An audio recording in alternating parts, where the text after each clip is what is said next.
একটি ট্রেন 10 সেকেন্ডে 150 মিটার লম্বা প্ল্যাটফর্মে দাঁড়ানো একজন লোককে অতিক্রম করে এবং প্ল্যাটফর্মটি অতিক্রম করে 22 সেকেন্ডে। ট্রেনটির দৈর্ঘ্য এবং গতিবেগ কত? দেখো, প্ল্যাটফর্মের দৈর্ঘ্য দেওয়া আছে 150 মিটার, 150 মিটার লম্বা প্ল্যাটফর্ম অতিক্রম করে, ঠিক আছে? তাহলে 10 সেকেন্ডে অতিক্রম করে একজন ব্যক্তিকে, একটা ব্যক্তিকে অতিক্রম করা মানে ট্রেনের নিজের দৈর্ঘ্য অতিক্রম করা, আর প্ল্যাটফর্মকে অতিক্রম করা মানে প্ল্যাটফর্ম প্লাস ট্রেনের নিজের দৈর্ঘ্য অতিক্রম করা।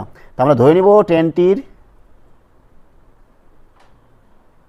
দৈর্ঘ্য হচ্ছে x মিটার। তাহলে 10 সেকেন্ডে এক ব্যক্তিকে অতিক্রম করা মানে কি, 10 সেকেন্ডে x মিটার যাবে নিজের দৈর্ঘ্য, 1 সেকেন্ডে তাহলে কত যাবে, x/10 মিটার, x/10 মিটার। 1 সেকেন্ডে এটা যাচ্ছে। এবার ঠিক একই রকমভাবে দেখো 22 সেকেন্ডে কত যাচ্ছে, 22 সেকেন্ডে যাচ্ছে নিজের দৈর্ঘ্য মানে x প্লাস প্ল্যাটফর্মের দৈর্ঘ্য 150। 1 সেকেন্ডে কতটা যাবে, x প্লাস 150 ভাগ 22। তাহলে এটা হচ্ছে 1 সেকেন্ডে, এটাও 1 সেকেন্ডে। তাহলে দুটো সমান করতে পারো আমরা, x/10 সমান সমান x প্লাস 150/22।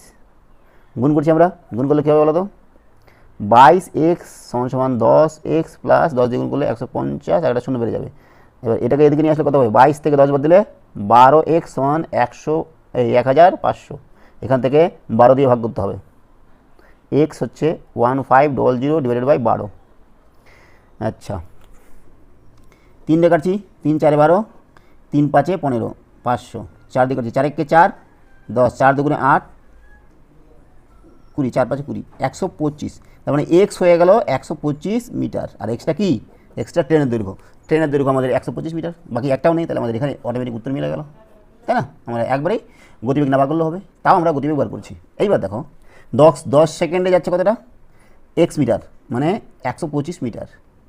1 সেকেন্ডে যাচ্ছে 125 ভাগ 10, 3600 সেকেন্ডে মানে 1 ঘন্টায়, সেটা বার করছি। ইন্টু তাহলে কত হবে, 3600 সেকেন্ড।